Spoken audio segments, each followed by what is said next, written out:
So I was very confused. I'll admit it, I was very confused. So tensions are really high, and that tension literally has a chokehold on you as the reader as well. It's just kind of like her publisher let her do whatever the hell she wanted to do, and so she did it without really regarding like reader experience.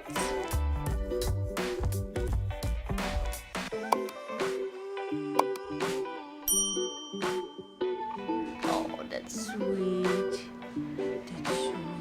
Hello friends, welcome back to another video. It is my March wrap up. I have 5 books over here, technically 4, plus 2 audiobooks. I am using the ring light because it's supposed to storm really bad later. It's very dark outside. I have a YA for the first time in a long time.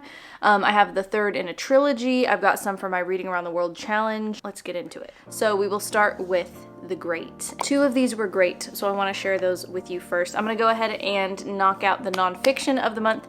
This was Chaos by Tom O'Neill. Holy crap. Wow. So I listened to the Candace Owens podcast. I had mentioned this book like several times, and so finally I was like, okay, well obviously I need to look it up and see what it's about. It's about the CIA. It's about like undercover experiment things that they would do in the 60s. It's about the Manson murders and like the Manson family, the trial that happened, and MKUltra, which was, we'll get into it. I definitely want you to go into this one knowing that it is true crime, and it is very gory because the investigator who wrote the book, he doesn't hold anything back. So if you don't like blood and gore and violence, I would skip it. So this was a 20-year long re-examination of the Manson family murders that happened back in the 1960s, and it's told through the lens of like the secret government program, MKUltra, that was created by the CIA. So at the time, these murders like baffled the nation because of how horrific they were. If you've ever heard the name Sharon Tate, she was an up-and-coming actress at the time, and she was 8 or 9 months pregnant at the time that she was stabbed to death.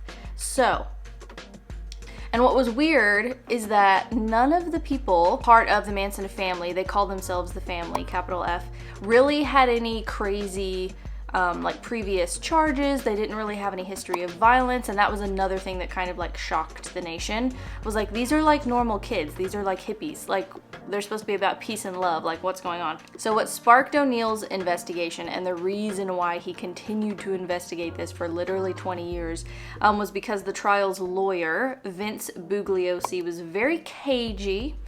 He spoke in interviews almost as if having like memorized a script. And then he eventually threatens O'Neill that, you better not publish anything that you might find out. He keeps pushing and eventually uncovers the CIA's involvement in a program designed to sort of end the left-wing ideology that was really pervasive at the time in the 60s. And so the book covers the MKUltra experiments designed by the CIA to, quote, develop procedures and identify drugs that could be used during interrogations to weaken individuals and force confessions through brainwashing and psychological torture. Again, this book is not for the faint of heart. So since the public discovered this program, which ran from 1953 to 1973, it's obviously been condemned as like a violation of human rights. The first 2/3 of this is recap of the murders. So it takes about 70%, the 70% mark to get to the actual MKUltra stuff, which is what I was most interested in. So I did have to be kind of a patient listener with this one, but I do say it was worth the wait for sure.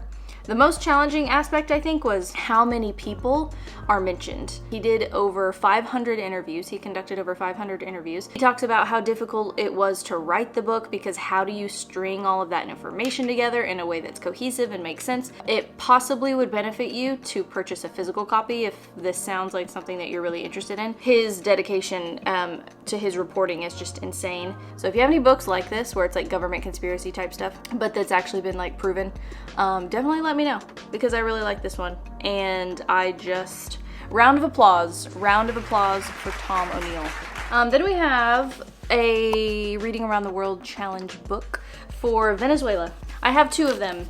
I only read one of them because it's the same book, and they are both ARCs. One was sent to me by mistake, and then the other one was sent to me in an attempt to correct the original that was sent to me by mistake, and then they sent me the wrong book again. If after my description of this book sounds like something that you might want to read, then I am actually going to give both of these away. If you're in the continental US, just comment your Instagram handle. I'll DM you for your address, and then I will send it via media mail. So 2 chances to win, 2 people, and I'll remove my tabs.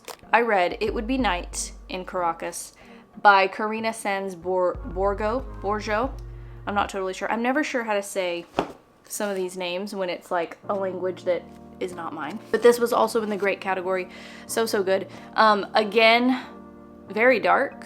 Trigger warning for violence, torture. It's a little odd that the 2 great books this month are both about violence and death and torture. I wouldn't say that I'm like a fan of those things, but here we are. So this follows a young woman named Adelaida, and she is living in Venezuela, and it's under siege currently by the Sons of the Revolution. That is what they call themselves. They're essentially a gang disguised as like a political activist group. This is autofiction, by the way. I should preface by saying that. So a lot of the experiences in here were sort of somewhat fictionalized by the author. But you can definitely tell, like it almost reads like a memoir because of how real it feels. It's so good. So let me get into it. So revolution is happening, and Adelaida is grieving her mother, who literally just passed away, like at the start of the book. So we essentially open with her standing over her mother's grave. So she is literally just like trying to survive day to day. So tensions are really high, and that tension has a chokehold on you as the reader as well. I don't know how she does it. I think it's like the short, choppy chapters.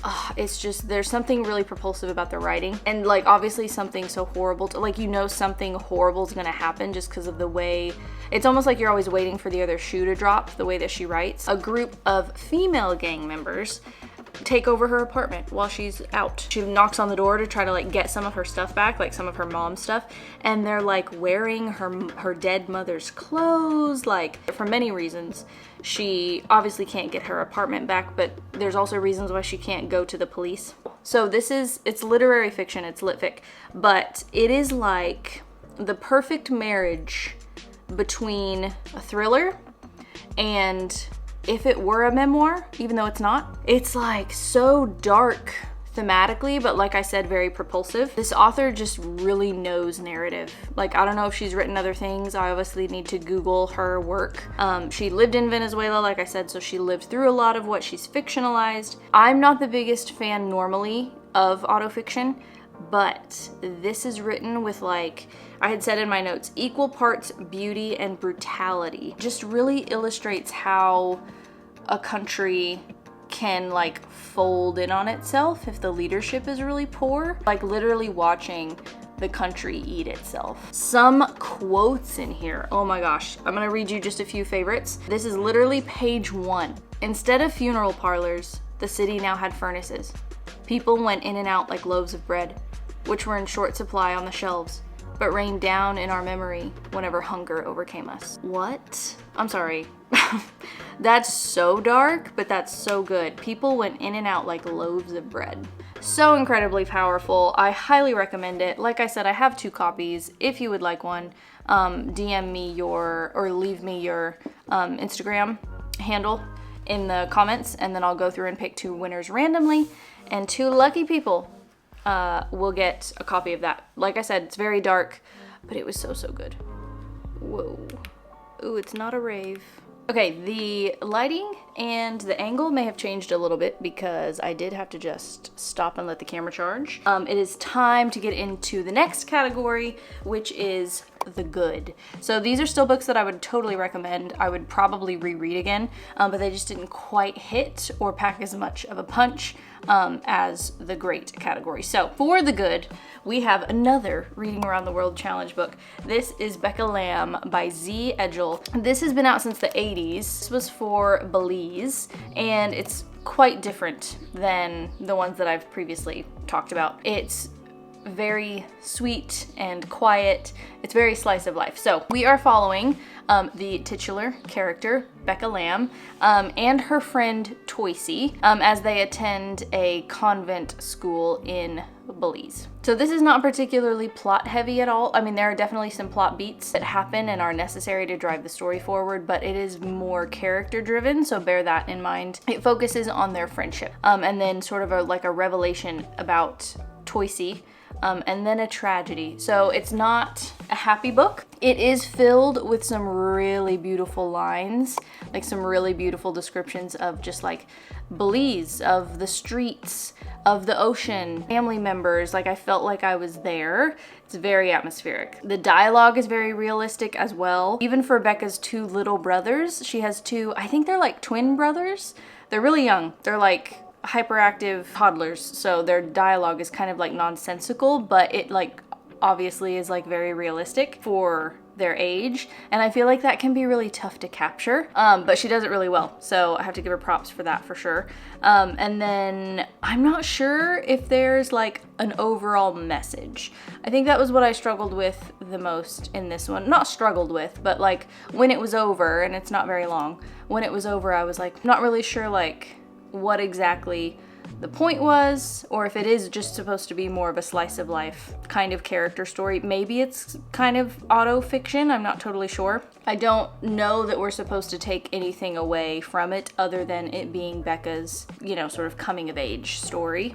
It's all told in flashback, so like it's not difficult to follow, but I had in my notes like I think the blurb convolutes the narrative because the timeline it suggests feels different than the way the book is written. I don't know if that makes any sense. The timing was like not super duper clear, but overall it doesn't actually affect the reading of the book. So Becca Lamb was good. Okay, and then another one for the good category. This was my beach read.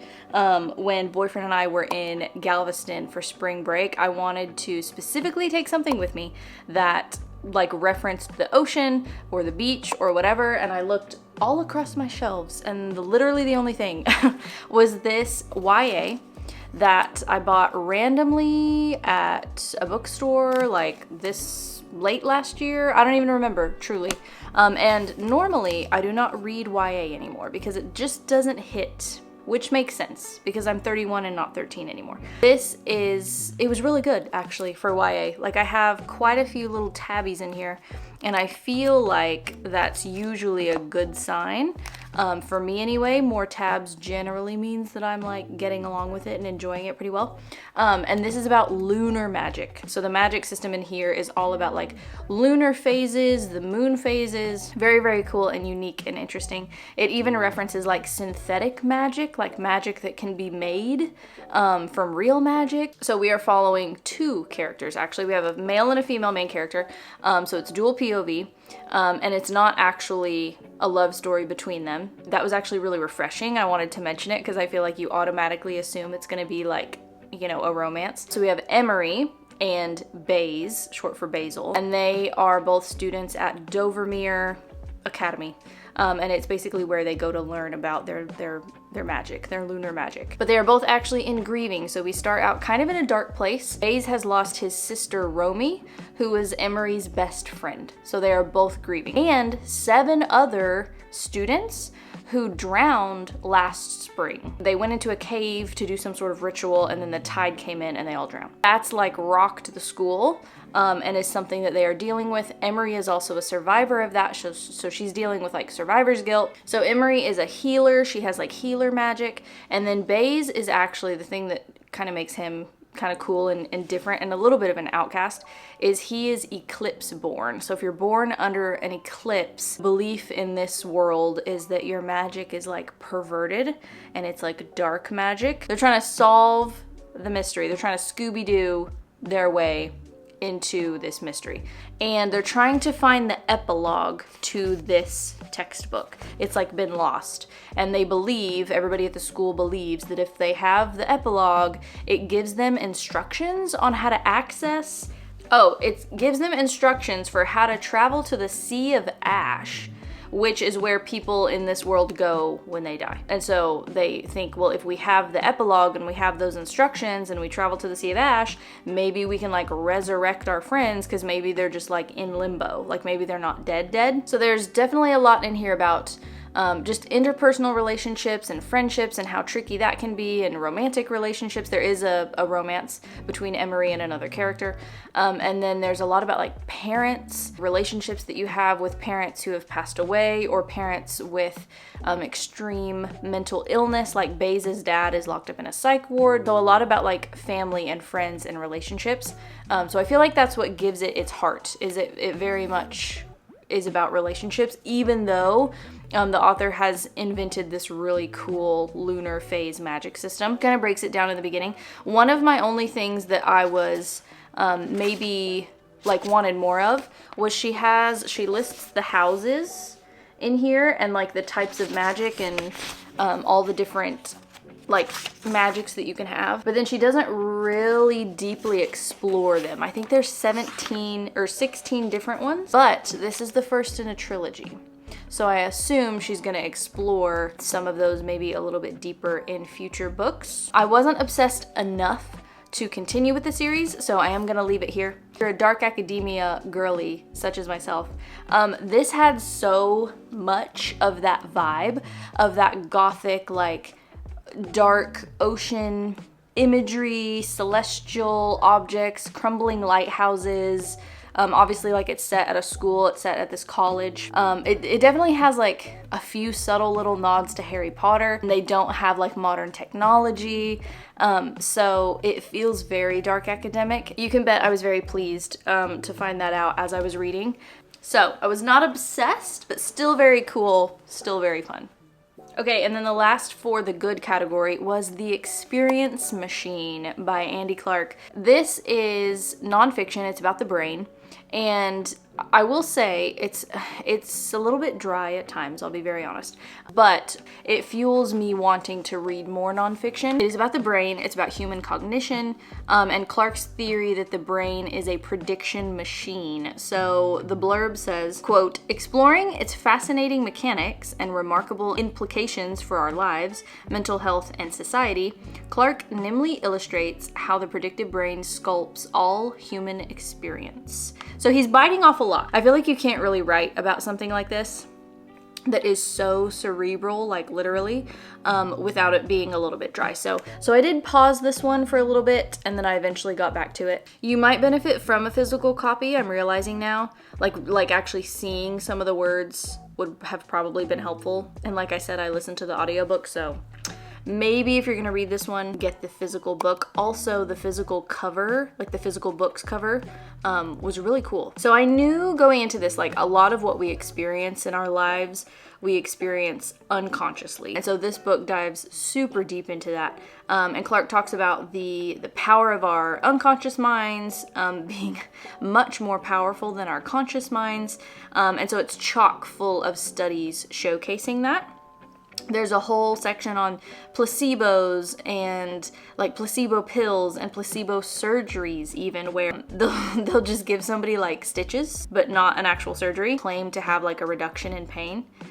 And then he also talks about nocebos. He's essentially saying like our brains are going to respond accordingly to what we expect to happen. And there have been studies where patients have shut off or turned on their pain receptors, which is like insane. Clark he's not saying that like as humans we can like magically stop feeling pain by telling ourselves, you know, that something doesn't hurt, but he posits that we can change our brain chemistry more than we maybe believe that we can, our emotions, our external reality, etc. So this is why managing our expectations, I guess, is so important. Because he's coming at the issue from like a science-based angle, I'm a little bit more convinced by Clark's theory that, you know, often what we expect to happen will happen. It was only like an 8-hour audiobook, so not too bad at all.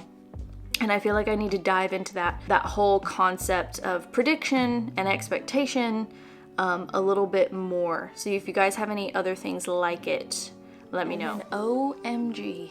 We finally made it to the last category of okay. I didn't have any bad category books, thankfully. It's very rare that I do. This is the last book that I'm going to talk about in this video, and I hate putting it in the lowest category because I loved the previous two. It is the third and final book in Olive Blake's The Atlas 6 trilogy, her like dark academic trilogy. The Atlas Complex.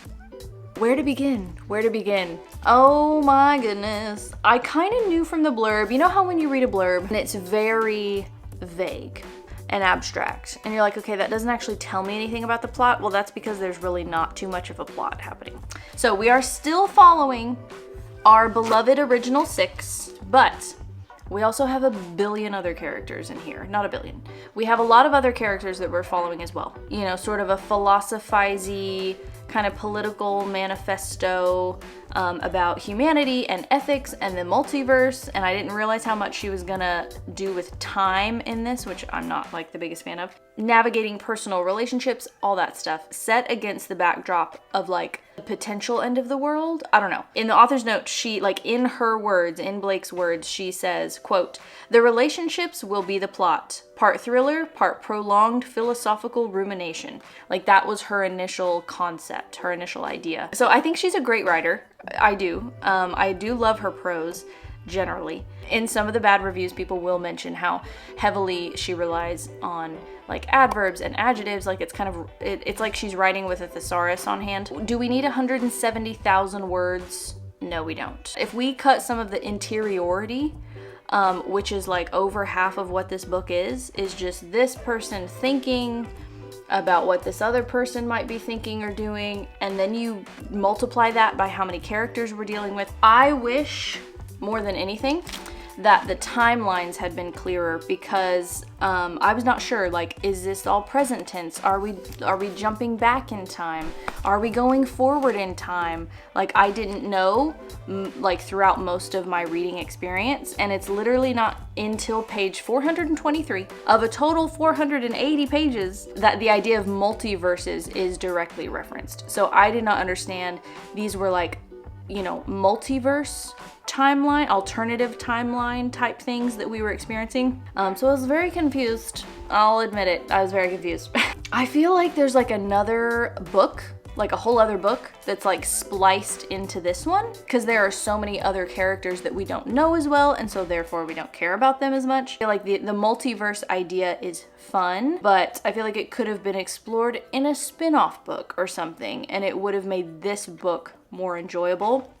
I'm gonna put on the screen some of the funnier reviews that I read, because I think some of them are hilarious. Some of the Storygraph reviews for this. So it's very experimental. There are like campy interludes that felt incongruous with the rest of the book, because I don't know, it just felt like she bit off more than she could chew.